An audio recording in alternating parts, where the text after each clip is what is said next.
like to welcome everybody to another edition of the Major Music Lounge. Got the homie Boome in the house.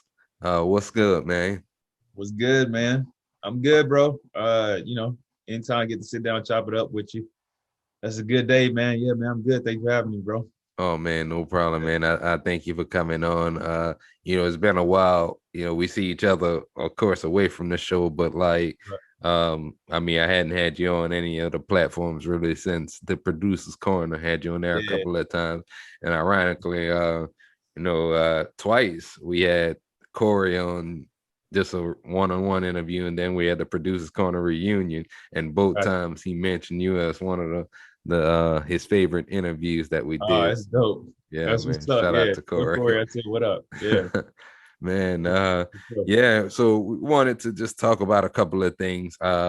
Mainly, your new single, which satellites, and which you got the video with Big Tuck as well. Shout out to both of y'all, by the way, for that joint. Um, it To me, the vibe I got from it was really just about leveling up, man, and not letting anything stop you. And that's really powerful in this day and age, given that a lot of our way of life has changed because of this pandemic, and a lot of artists and producers, creators in general, really got to figure out how to progress through all of this. So kind of, I guess this is a two-part question. First part, your inspiration for this record, and the second part, I know like you and Tuck around the time, maybe a couple of years after you and I first met, Mhm. I know y'all did that Cop and Whips remix. Yeah, Just tell us a little bit about how y'all connected back again from then to now. yeah, for sure. Yeah, man, me and Tuggs have always kind of kept in touch throughout the years, and what I'm saying, just kept in touch here and there, and made sure we kind of stay tapped in with each other's music and things like that. But yeah, for this record, man, when I got it done, I had it formatted with the second verse, just empty, and I just kept kind of listening back after I got the first mix done. And I was like, just a light bulb moment. I was like, man, I think Tuck will go hard on this. So I sent it to him, asked him what he thought, things like that. And then, he sent it back like 2 days later with the verse already done. So I was like, damn, I listened to the verse and that shit was amazing. I was like, yeah, we got to put this shit out. So, at that point, we just kind of got together, planned the video out. We shot a short film for it. But yeah, man, it's definitely, the inspiration for the record is with us being locked down in this pandemic and things like that. Satellites is the name of the record, but that's what I feel like we are. You know what I'm saying? Satellites just sit there. They're forced to sit, collect information, and kind of move off that information or pass that information on. Yeah, so that's kind of how we linked, and that was the inspiration behind the record. Yeah, man. And I know this probably like part of a bigger project. As far as like, I know you had a couple of other projects, Wake Up Black, and Mhm. then you also did the project last year before that. Beautiful Dragon Yeah, project. Beautiful Dragon. Yeah. Yeah. Tell us a little bit about, as far as what is this going to be a part of, as far as the project that you got coming up. Yeah, for sure. So this is a, like a small piece of the bigger project, which is gonna be called Satellites in Texas. Right. So the inspiration behind that once again is just kind of from everybody being locked in, from, God, just the universe putting us on a timeout to like, hey man, y'all gotta figure this shit out.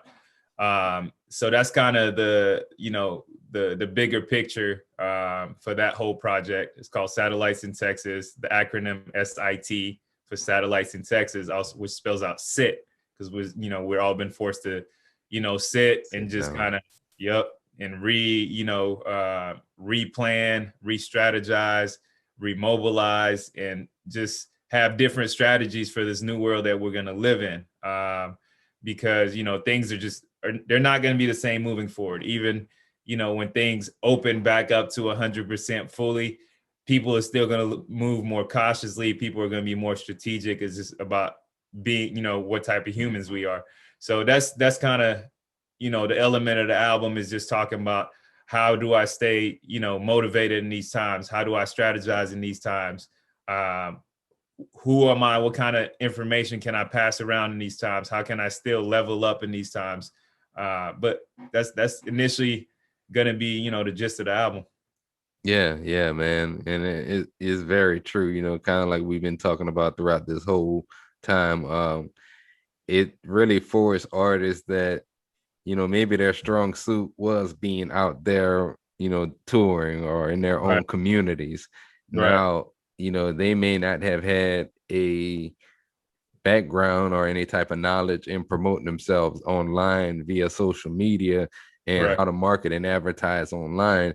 And now everybody's having to scale back and figure out, okay, how do we progress forward with our creativity? right, And it is making us even be more creative. I mean, shooting videos. I know I've shot a video with green screen in the right. last year.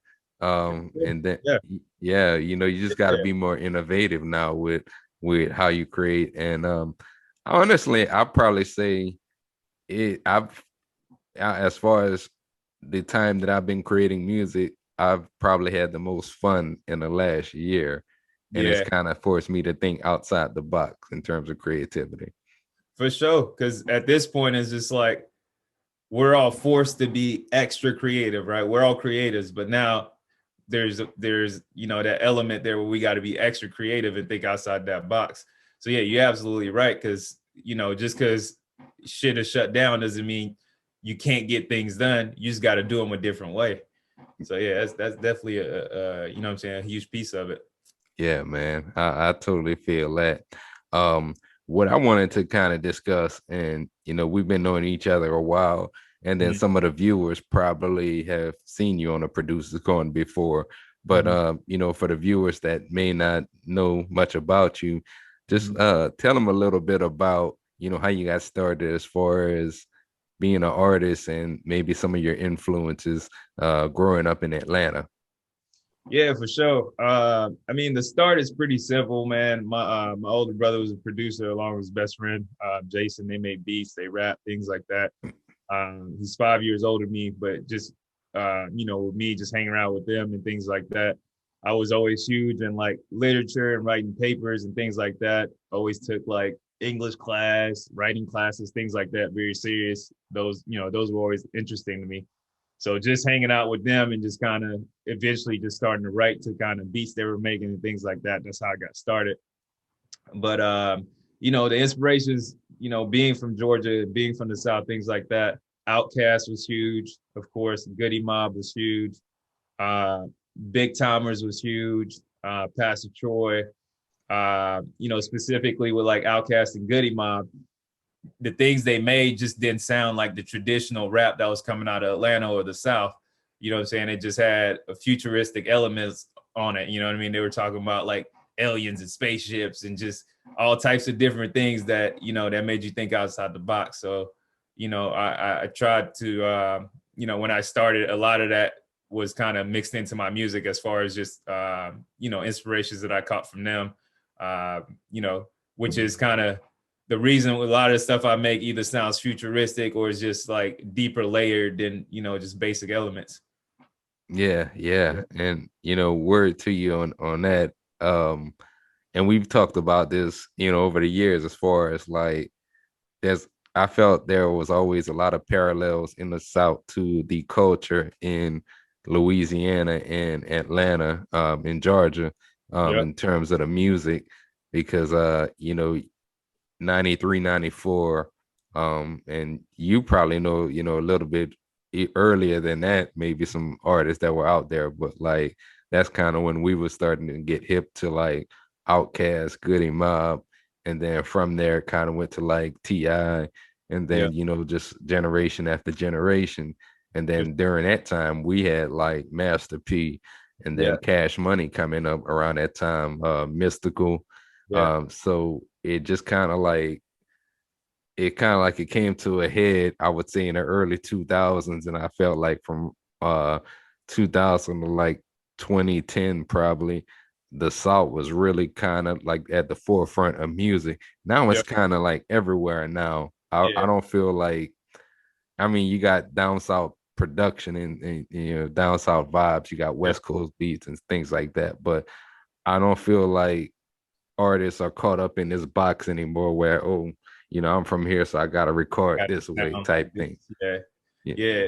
Nah, for sure. I think the South, you know, present day to me, the South is the standard now, right? So, I mean, they run the music game, point blank, period. That's just the way it works now.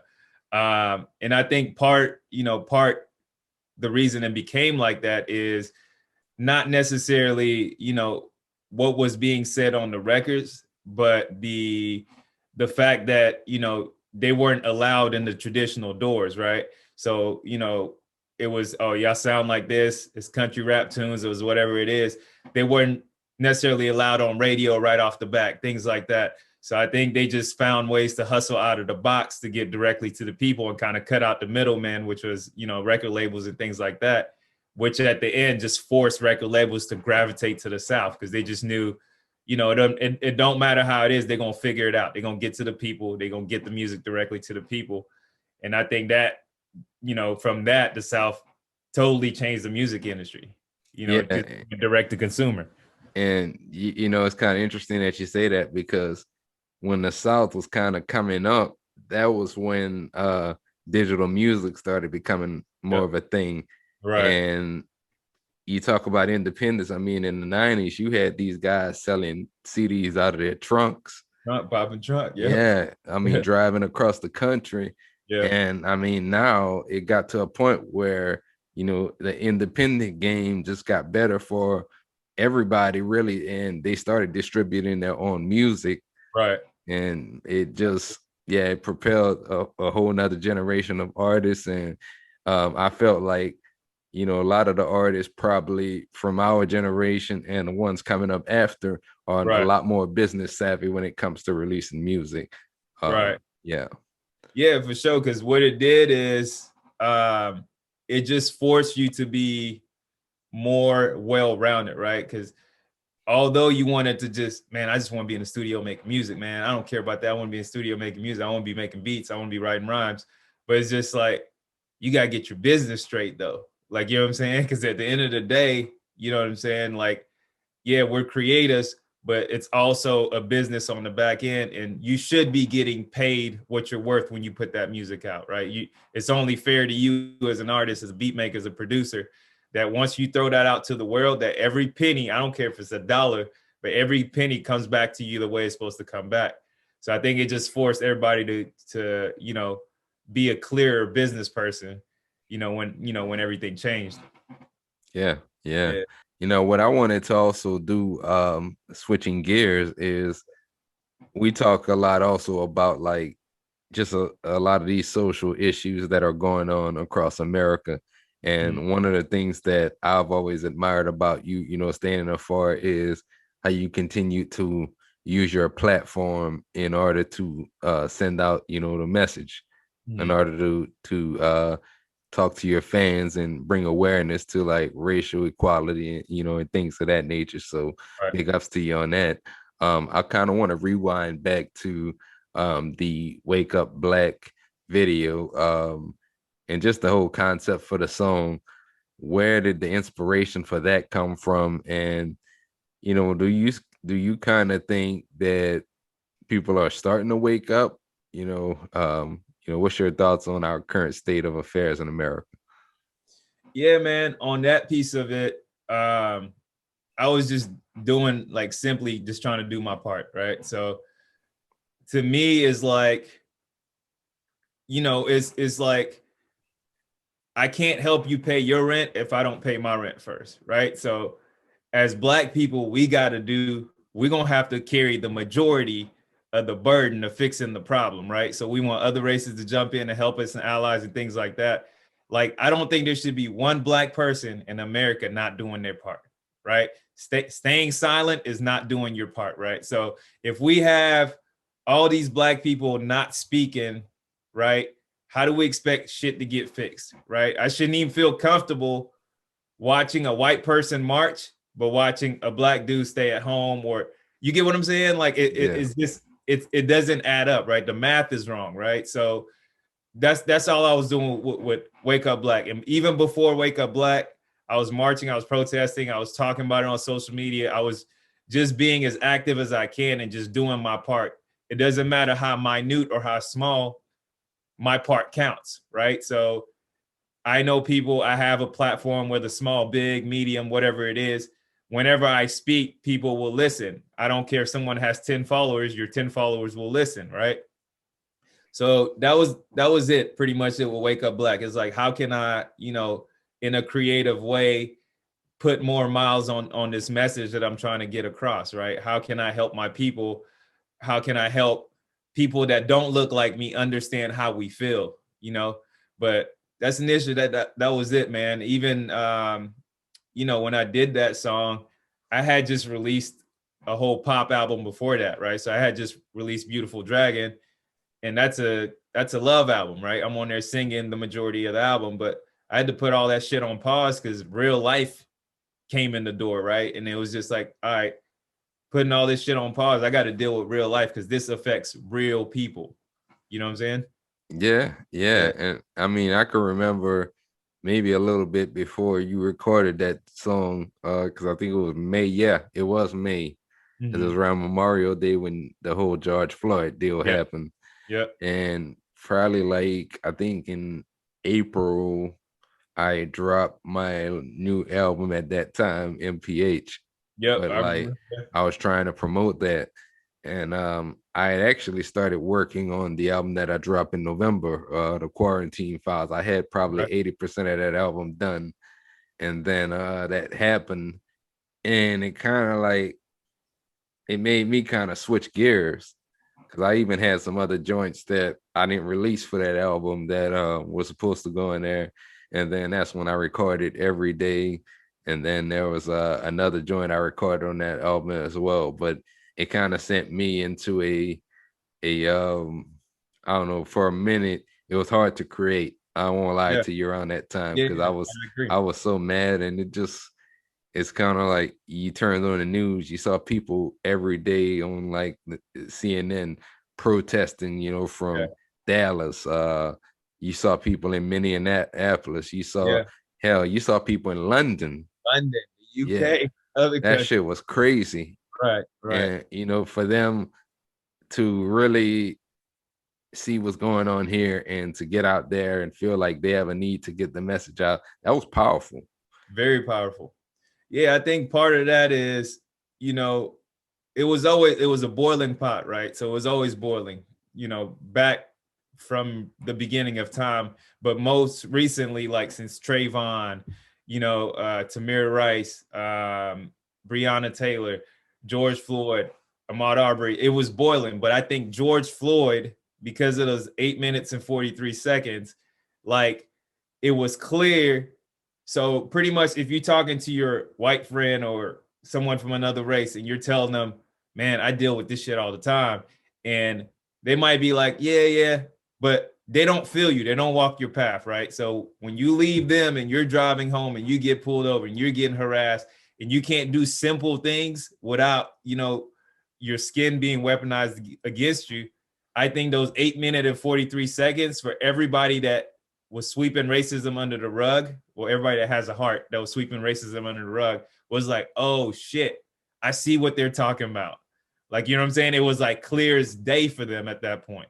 So I think that was like the boiling, the tip of that boiling point where other races and allies and people from different backgrounds was like, okay, now we're gonna try to, give you a lending hand because this shit is truly fucked up and we see it now.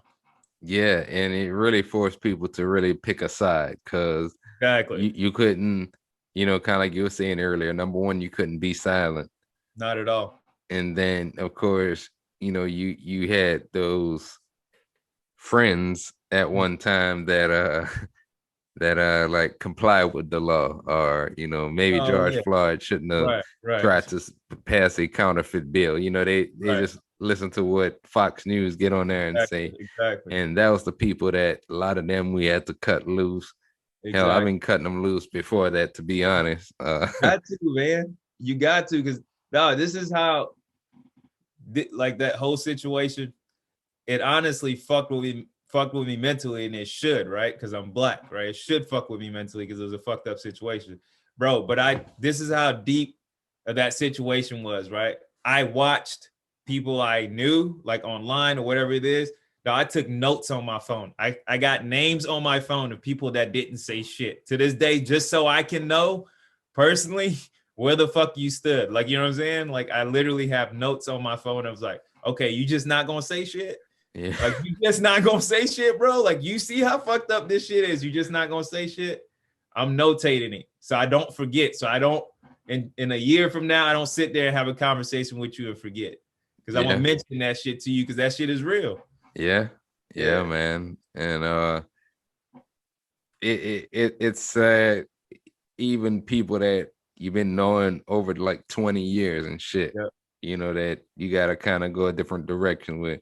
I can't fuck with you. I can't fuck with you. That just is what it is, you know. Because at the root of that shit, it just means you don't give a fuck about me as a person or people that look like me. Because if you staying silent through this shit that you see is, which is ultimately fucked up and ultimately unfair, ultimately wrong, and you're not saying shit, that means you're just comfortable because you're unaffected. Hell yeah, man. And the second side of that coin is the people with platforms that are scared to talk because they're scared of losing fans, they're scared of losing money, and they're also, you know, some people are scared of pissing off their friends or getting to arguing with their friends. And I'm just like, fuck it, you know, if you know, if you got an issue with what I'm saying, then you might as well come into the light so we can know who you are. Big facts. Yeah, to me, like, even for like bigger artists and, you know, people with humongous platforms and things like that won't say shit based off they don't want to lose a sponsorship deal, or based off they don't want to lose some album sales or whatever it is. To me, like, that takes you know, a high place of being selfish to even think like that, right? Entitlement. Yep. Yeah, exactly. So that means you're solely out for yourself, because if I can mobilize my 1 million, 2 million followers to, if I can persuade them to see like, hey, this shit is wrong, I also need y'all to see that this is wrong and this is how I feel about it as a person. I think it's unfair and I think it's fucked up and I think it needs to change. Like, bro, you're supposed to say that shit. Because if you don't say that shit, you're the one person that can, you know, mobilize those 1-2 million people, and you decide not to stay silent. You know what they're gonna say? I'm like, oh, he's okay with that shit. You know, which is just not, it's not a good place to be, man. And the other thing is, as Black people, you just you we can't afford for you know, especially for Black, you know, Black men of power that have huge platforms and things like that. Honestly, bro, we can't afford for them not to say nothing. Like, you know what I'm saying? It's just not the time. Just not the time. And what kills me is I don't know if you've been watching this shit this week, but this dude, I can't think of his name, soccer player from overseas. I don't know his name. I saw it, but the dude I was talking about, LeBron, needs to stay out of politics or whatever. Yeah. And that dude right there, like, number one, you're white, you're unaffected, you don't live in America, you don't know how we get treated. Like, you're unaffected, you're white, you're a millionaire. Like, don't speak on shit you don't know about. Let us deal with our shit. We know what the hell we going through. You think we fighting for nothing? We're not. You know what I'm saying? Yeah, and it's like, and the part that gets me is they think that we're just here to entertain them. Exactly. You know, stick to sports, stick to music, stick to acting. Yeah. But they won't tell people that comment like on issues that like that, you know, stick to whatever they do when it fits their narrative. Right. You know, yeah, like the shut up and dribble stuff. Yeah, man.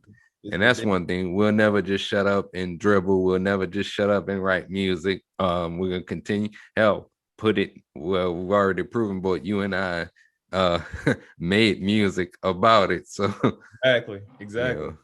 I mean, that's innately always been our power as Black people, man. Like, I don't care what it is. It doesn't matter what fucked up situation you put Black people in. They've always like rose above it, number one. And they've always like made art that, that fought it in a way. So that's always been I feel like our secret power is we've always came out of fucked up situations shiny. You know what I'm saying? Yeah, Yeah. shit. I mean, this shit ain't, sadly, it's like we grow up with this shit. I mean, my mom tells me shit that happened to her in the 70s and shit, down in Louisiana and in Yeah. the 60s when she was in, high school and shit.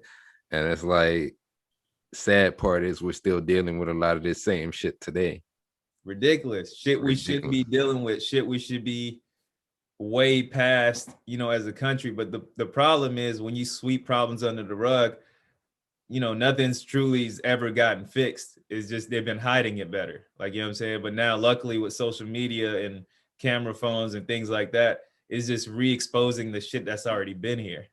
Yeah, yeah. Yeah. And I feel like, this generation of kids, like, Zachy, Yeah. like my nephews, like Brandon. a lot of these kids, they are seeing this shit and they're gonna grow up, you know, educated a lot more, when they're about our age. Cause when we were their age, we were just out there, man. Like It's out there. We didn't know.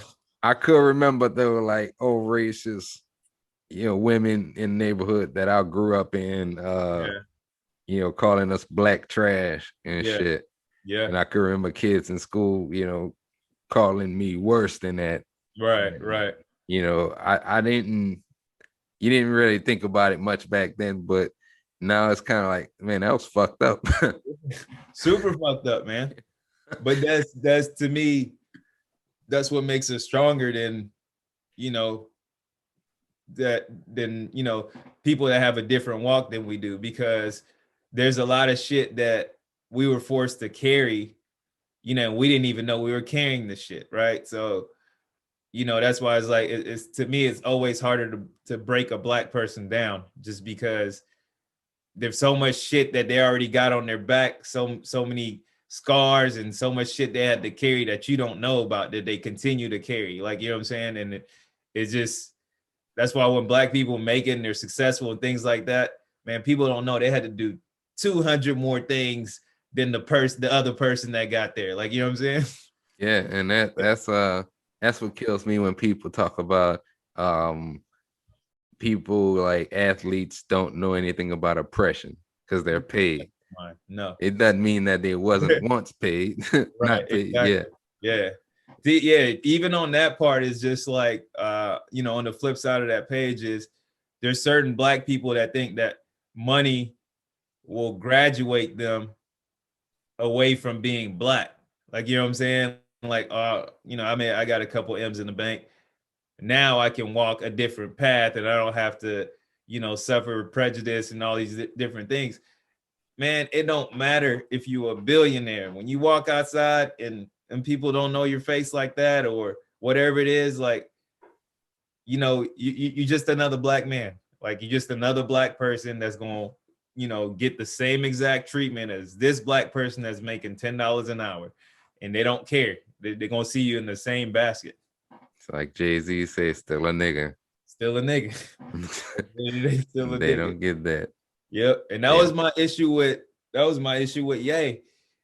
To me, he had got to a point where or is at a point where he thinks that, his money has made him graduate from being not a Black person in America anymore. You know what I'm saying? Like, even when he had called in on like Ebro in the morning, he was like, we just can't be out here acting like niggas, and we can't be. And then if you look at his new circle, there's no Black people in that circle. No, none. Yeah. So at that point, what happens is you start listening to the dinner conversations and you start thinking you belong to a group that you're not really part of. Like, you know what I'm saying? Yep. Fucked Yeah. up. It's sad, man. It's sad. And yeah, I don't fuck with that nigga no more either. And Like, period. it boggles my mind how people still fuck with him, how Black people still fuck with him, but to each his own. Self-hate, man. That's Yeah. the only solution I've came up with Because if you fuck with a person that tells you that's talking, if you fuck with a black person that's talking down on their race, on their own race, and you still fuck with them and you still support them, innately some part of you has some self-hate in it. Yeah. Because that person is slowly giving you, you know what I'm saying, like destruction. If it's not clicking in your head, like, oh, this person don't ain't about us, like, you know, some part of you ain't right. Rather be entertained. Yeah, exactly. That Yeah, shit's sad. crazy. Switching gears, Yeah. want to talk a little bit about, your plans for 2021. Do you have, I know you talked a little bit about the project coming up, but I mean, outside of that, do you have any like outside projects, different ventures, or hopefully maybe possibly get back to performing at some point? Yeah, for sure, man. Of course, one of the primary focuses is kind of getting the album out, and I'm pretty much close to it being done. But getting the Satellites to Texas album out. Outside of that, yeah, I definitely got a couple of things I'm working on. I have a fitness, vlog or program that's coming out. It's called Runners. I started putting them out last year in 2020, actually late 2019. So I'm gonna roll out season 2, but initially what I do, I just run a mile with a guest. And then we just talk life, man. We talk life, politics, what they're working on, things like that. But we make sure we run a mile out, get our cardio in, and then we just, talk about, current issues. We talk about ventures that they're working on, some past background, things like that. But yeah, that I'm excited about, man. We're probably gonna start to roll it out at the end of this month. But those are called Runners. And we'll have a separate page for them on Instagram, on YouTube, and things like that to roll out. Sure, sure. Yeah, Definitely check out some of those episodes of Runners. I've yeah, checked out a couple in the past. I really like what you're doing with that and looking forward to checking out some more, man. So yeah, for yeah. sure. We're gonna make sure we get you on one too, man. Oh On season yeah, two. I'm down with it, man. And shoot, come out, run a mile. And shit, what I was thinking about, man. We gotta hit the court soon Oh too, yeah, we man. do. Like, Yeah, we do. it just I don't know, man. I've just been having an urge to play lately. Yeah, yeah, I feel. Yeah, I've been out there, man, every once in a while. Yeah, man, it's Yeah, starting to kind of warm up now, and yeah, that bug. yeah, man.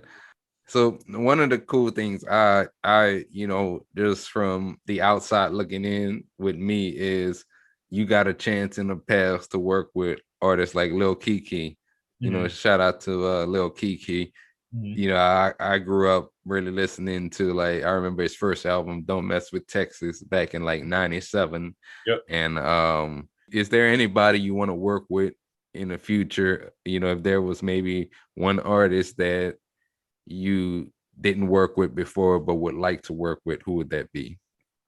Yeah, for sure. It's crazy you mentioned Kiki because we actually got another record out. That's going. Oh, Yeah. okay, all right. Yeah, that's gonna be on the Satellite in Texas album. But yeah, we got a record and we got a video coming out. So yeah, man. You know what's crazy, dog? Like, if you would have asked me that question a while back, my list would have been long as hell. It's not that long anymore, man, because it's slightly tainted. Because I've gotten to tour with a lot of these guys and things like that, and it's moving forward, man, with just the way the world is changing, dog. Like, I want to be like pure with myself. I want to be honest with myself. And with being able to tour a lot of these guys, even though some of them make great music, I don't know that let me see the best way I can say this. Fuck it. I'm not gonna be politically correct. I gotta, for me to fuck with your music, almost kind of going back to with the Ye topic. If you're not a good human being, but you make great music, I don't want to fuck with you. Yeah, I don't care if your shit sound like you got 50 Grammys with your shit. Like, if I see that you treat your fans like shit, or I see that, you know what I'm saying, you're just not a pure person, then I don't really want to fuck with you like that. So I'm not gonna lie to you, Dot. My listing got shorter, bro. yeah. Like, you know what I'm saying? And but I mean, there's a couple people out there I still want to work with. I definitely want to work with Bun. Bun is a person that I've looked up to since, you know, day one. That was like my introduction to Texas rap was UGK. But meeting, you know, getting the chance to tour with Bun and things like that, and talking to him put me on the game, dog. If you could listen to a record and meet a person and you're like, damn, this is the same shit. Like, you know what I'm saying? Like, these are the same morals. This is like a true human being. Like, he's as closest to he is on as an artist and like in person. Like, you know what I'm saying? So Bun is definitely on my list for that when it comes to rap. And then I also got a couple people I want to work with outside of rap. Like, you know what I'm saying? Like, I definitely want to work with, even though he's a rapper and a singer as well, but Childish Gambino. I want to work with Bino. You might laugh at this one. I want to work with Seal. Hey, knew Seal. it. Knew it. Yeah, I want to work with Seal. And then on the female perspective, you know, if I can ever find her, Lauryn Hill would be super dope. Yeah, man. Yeah. Yeah, man. That would be really dope. And Yeah. then Bun, I mean, same thing I can remember. Now I was too young, but him and Pimps, he used to spend a lot of time in Lafayette, Louisiana. yeah, back Yeah. then, because they would just have to get on I-10 and come right down. Yeah. And they would come perform at a lot of clubs. And I remember I'd hear my brother and his friends talking about that shit. Yeah. And it's like, man, I wish I could have went. I would see their Yeah. videos on TV, but I was too young. Yeah. Yeah. I Man. mean, I think if Pimp was here, obviously Pimp, man, that shit would have been crazy, man. I think he was the first dude that I heard like not necessarily rhyme every word, but it still sounded like it rhymed. Like, you know what I'm saying? He was the first dude who, like, when he wrote his bars, it wasn't like, you know what I'm saying? It wasn't so systematic. Like, you know what I'm saying? Like, Oh, it just, yeah, all the words didn't rhyme, but it was still melodic as hell. So almost like I kind of think of E40 almost in that space. yeah, kind Yeah, of. yeah, Yeah, like unorthodox. Like, you know yeah, what I'm saying? But it sound good as hell. yeah, man. Yeah, I fucks with E40 too. I like it. I like Yeah, man. Man, longevity, man. He's still out there. 50 something years old, Yeah, man. still out there. Him and Too Yeah, Short. yeah, man. Amazing to see. As far as yourself, do you have any message you want to give out, as far as to maybe independent artists and even producers, as far as your time creating music to now, things that maybe you experience or, things that you think they should know? Yeah, man. I'll start with artists, then I'll go to producers. For artists, man, I'm gonna just say number one, stay true to your craft, right? And then have a, like, make it make sense, right? So one thing that helps me is when I come out with albums, like, don't be rapping just to be rapping. Don't be making music if you ain't got nothing to say. Like have concepts. You know what I'm saying? Like, for me, one thing that helps me is I come out with concept albums, right? So I just don't come out with albums just because I'm bored and I want to make music. So every album I come out with is themed a certain way, is there's a concept behind it and things like that. And have something to say, because that's the shit that's gonna stick. Like, you know what I'm saying? Write music when you're going through shit. Write music when the world need to hear what's going on and things like that. And for producers, what I would say, man, a cool thing, for producers, being a producer is a very important job, right? Because you're creating what the person is going to write to, right? Number one. I think cool things that are coming back is producers and artists doing doing duo albums, right? It's kind of like what Dre used to do with Snoop, or what Dre used to do with 50 on the first album, or M, where he would produce the whole album, things like that. I think those things are coming back. What Hit Boy is doing right now. So I think it's a cool time, where it's a time where it's becoming cool again to be a producer, and putting the producer, just putting them next to the artist and putting the album out. Like the Nas and Hit Boy album was amazing. Like, you know what I'm saying? It was amazing, though. It was one of the best albums I heard this year. So I think for producers, man, it's team up with an artist. Like, you know what I'm saying? Produce the whole thing. I don't care if it's an EP, like, you know what I'm saying? But that way y'all put y'all thoughts together. you know what I'm saying? And then y'all get it, y'all bust it down 50-50 when it comes back. Like, you know what I'm saying? Like, bust it down 50-50 on the market and like team up and get some shit done, man. Cause this music industry is, you got to be able to team up with people that are like-minded to, you know, to get ahead. Yeah, and that's truth. You know, as far as those projects go, I did I did one last year with Smokey Johnson. We did Black Coffee, the EP. I produced I like seven that tracks. album. Yeah, Yeah. thanks, man. Thanks, Yeah. man. And then this year, MA actually, we did the Raptivists album, which has been out about a month now. Yeah. Now the funny part about that was I kind of reached out to him a year Mhm. ago to do the album, but I didn't want to be on it as an artist. Oh, I got And yeah, he the one that talked me into being on the album as an artist. I just you. Yeah, wanted to produce it. I got And you. I was just like, let's go ahead and do it, man. And the cool part about it, he also came up with the concept because I look at each album almost like a chapter, Got of you. your life, kind of Right. like, you're writing, okay, I might be going through this shit at this time. Right. But then, I'm not gonna rap about shit now at 39 that I rapped about at 31, Right. because I'm not doing the same shit that I was doing back then. So Exactly. it's like, I don't really make music just to make it. Now my beats, they just kind of come however I'm vibing. But Mhm. like every time I write with a purpose. Like, right now I'm just kind of promoting the album, and I'll probably get back to recording soon. But like something will happen that just clicks, and that'll spur another album, Yeah. and know how that kind of goes. And that's the fun part about it. Yeah. It'll put you on a whole creative wave. Like you'll be in there day to day nonstop. Like, you know what I'm saying? Yeah, man. Shit, I gotta link with you at some point, man.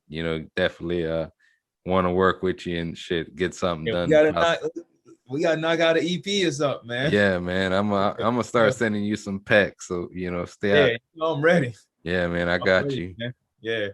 Oh, this Um, is the other thing I was actually gonna add on is for artists, rappers, producers, singers, things like that. The other thing is with these DSPs, man, like I hope that things change, like the way the pay structure is and things like that, because for artists to be getting a fraction of a penny for a stream, 0.0008, for a stream, number one, that shit's not right. Whoever came up with that amount is not an artist, which shouldn't be the case. And number two is you can't be paying somebody a fraction of a penny, man. That's slavery for when somebody listens to a song. Because the thing is, I've listened to songs that's changed my life. That's not worth 0.008 of a penny. Like, you yep, know what I'm saying? Like, there's yeah, songs that stop people from committing suicide. There's songs that's getting people through breakups. There's songs that's getting people through these social issues. That shit is not worth 0.008 of a penny, man. And then the other part of the DSPs, for people that don't know, it's digital streaming platforms, but like Spotify, Apple Music, Deezer, Tidal, whoever it is. I think another thing that needs to change is the fact that they're saving all the space on the DSPs for major labels, right? Meaning if Dee Dot drop an album tomorrow, right, and it's a new release, it's not going to be on the new release wall. And that shit is wrong, right? Because they're saving the new release wall for artists that are signed, they're already signed to labels, right? So that is just not a good thing, right? Because it's not a fair, it's a monopoly. It's not a fair play for everybody.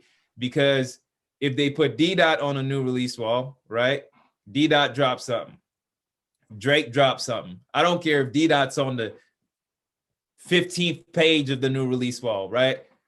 Now Dee Dot has a chance of a new fan bumping to his music. Maybe they like his cover art, or maybe they want to sample real quick. You know what? I like this.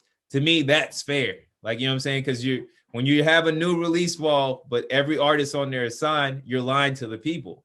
Like, your new release wall should be everybody that released a new album for that week. Like, you know what I'm saying? yeah, and it's totally agree because it's a lot of friends that come out with music that I can't. I get on there and I have to go in and I have to enter, Gotta type it. search and type Yeah, it in. And right. sometimes I still can't find it. I Can't mean, most of the find. time I could, but Yeah, but there's a sometimes you yeah, can't. Yeah, you it's know, like it's kind of like as truly independent artists, right? We don't exist on the platform unless we're typed to the T, right? So D Dot released the album, right? He released MPH. I got to go in there, type D Dot MPH, and at that point, I got to search. Okay, here it goes. Like he should already be on the platform. It's a new release. I should just scroll to okay. There's page 1. He's not on page 1. Page 2. Oh, there it goes. He's on page 5. To me, that's the way it should be, man. yeah, something's gotta Got to change. change, man. Because at the end of the day, is I feel like there's a they're almost silencing truly independent artists. And I do mean truly independent artists because there's a lot of these artists, they're saying they're independent, but they're secretly signed and things like that. I'm not talking about them. I'm talking about people that are doing it, just solely on their self or with a 2-3 people team, things like that. I think they, you got to award the hard work. Yep. You know what I'm saying? You Yep. have to award the hard work, and you're not going to do it by hiding their music. Yeah. Yeah. Yeah, man. And I know Spotify started this deal recently where you can get on playlists, but you know, Oh, how you can pitch it to them before? yeah, Yeah, yeah, I got you. yeah. Yeah, But yeah, yeah, man, it's tough out here, and that's why artists got to work and producers got to work even harder to promote themselves and get yeah, themselves out there. So yeah. yeah, To think outside the box. Yeah, man. I to be honest, I think some of these things will change in the next 2 to 3 years and things like that, just because just the world in general right now, man, is going through cleansing, right? So people are starting to see all through the bullshit. They're starting to see just what's not fair. You know what? Nah, that shit right there ain't fair. I gotta fix that shit. I gotta fix this shit too. It ain't fair. So I think here in the next 2-3 years, I think the streaming rates will go up. You know what I'm saying? And I hope when they go up that they back pay that shit, back pay all these artists. well, they got something, and I don't want to speak on specifics because I didn't read the whole article, but I Yeah. know next month they were saying that let's see, January, February, March, April, yeah, so that's gonna be the end of the first quarter of the year, Yeah. and there was they're saying something about, I think it's 1.8 billion dollars worth of royalties that they had scheduled to pay artists from that they were missing pretty much since streaming platforms had started. Right. So it'll be interesting to see if we all get a piece of that pie, and Yeah, if so, how yeah, big is that gonna be? yeah, So true yeah, that. man. I like to see it coming, man. I hope so, man. I Right. mean, they got shit that I'm trying to look far from since 2011, 10 years and shit. So we'll see, True that. man. Yeah. What kind of shout outs you got? Yeah, man. I mean, just the squad, man. Number one, you for having me on there, man. We family at this point, man. We built a solid relationship from way back in the day, through music and outside of music. My squad, CeeLo, which is like my cameraman, business partner, and things like that. Shout out to him. He's always out there grinding, shooting videos, running around. And the fans, man, my fans, what I like to call them, the Skywalkers.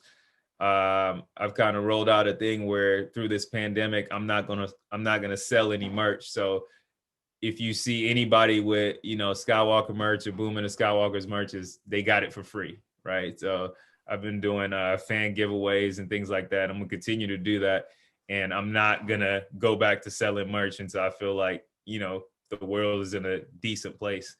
So yeah, if you see anybody with with merch on, is they got it for free and it's exclusive, and they're the only ones that got it. Like, you know what I'm saying? Word, man. I definitely got to hit you up on some of that, man. Oh yeah, I already got some coming your way, man. For sure, Yeah, man. For yeah. sure. Just text me your size. I got some coming your way. I'll wear it next time we do a show, man. All right. Yeah. Yeah, man. Online, where can people find, your platforms and also your music? Yeah, man, I keep it the same across the board on social media. So it's at Boom 1000. That's BOOM as in Mark E1000. So that's the same all across the board: Instagram, Twitter, Facebook, YouTube, all that stuff. And then my website also, which is my main hub, but it's just www.boommusic.com. Yeah, so I try to keep it simple. Yeah, yeah, man. Well, shit, I definitely appreciate, you coming on and spend some time on a major music lounge, the first artist that I had on the show. And Hey, yeah, yeah, I saw it was just kind of perfect timing because I saw you release the video and the single, and yeah, I was like, yeah, it would be a good time to reach out and have him on the show. And anytime, man, you got anything coming up in the future, feel free, holler at me, and sure. definitely get you on. And all you, best of luck as far as your endeavors, and continue, to stay true to yourself, man. I definitely, that's one thing, since we met, you've always been a solid person, and I really appreciate that, man. Man, for sure, man. Same to you, vice versa, dog. Yeah, man. As far as I think I was having a conversation with Bior Brandon, and I was like, D Dot's the most consistent, like, dude I ever met in this music industry. Like, he's always gonna have a project out. You know what I'm saying? He's always gonna have something going on, man. And that shit is, it's not an easy thing to do because you gotta realize we're in an industry where people quit and come back, quit and come back, quit and come back. It's like you're never gonna get on like that. You're never gonna, you're never gonna build like that.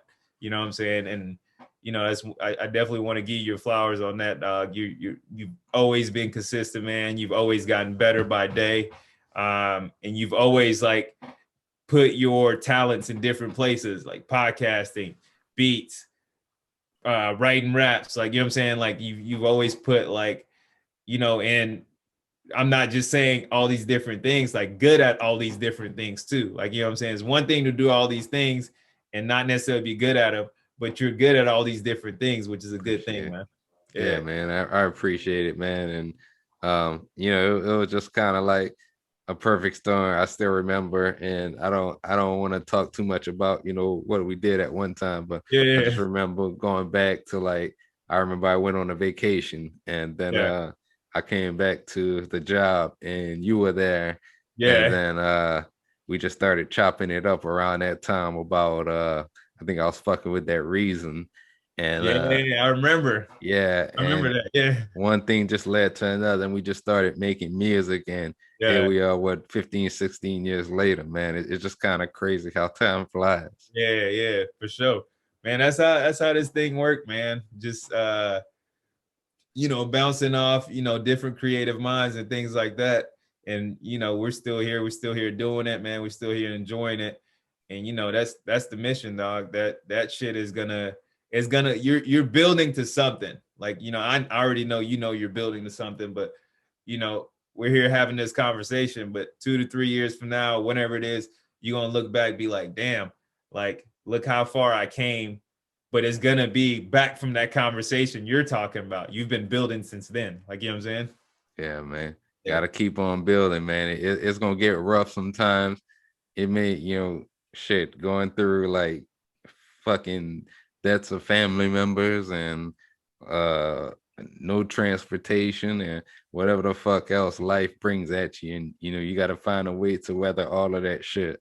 That's And true. it ain't easy. There are a lot of people that was doing this shit 10, 15 years ago that I don't see doing this shit no more. Huh. So, you Big know, fact.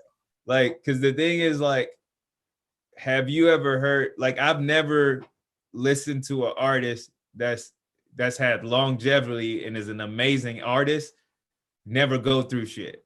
Like, I don't want to listen to your album if you've never went through shit. Like, yeah, ain't nothing you can teach me. Ain't nothing you can motivate with me. There's no inspiration that you can give me. Like, you know what I'm saying? Like, artists that have longevity and been here 10 years and beyond are always artists that got it from the mud. They came from nothing, drop dead, broke, poor, no family money and things like that, and came and got it. Like, you know what I'm saying? And that's a different kind. When you listen to them, you relate to them in a different kind of way. man. Yep. Yeah. Gotta persevere through it all. Big So facts. this has been another edition of the Major Music Lounge with Boom, and you can catch Major Music Lounge on YouTube every Friday. This one actually probably be a non-Friday episode. I'm gonna hit y'all with 2 this week. So Hey. stay tuned for that. And you could also listen to this on all podcast streaming platforms, Apple Music Podcast, Spotify Podcast, and more. And until next time, it's your boy D Dot and Boom, and I'm out. Fake news, scroll down on your phone. Who know the truth? Gotta search on your own. The revolution won't be televised. Can't trust the media, they're telling lies. Hackers, fake news, scroll down on your phone. Who know the truth? Gotta search on your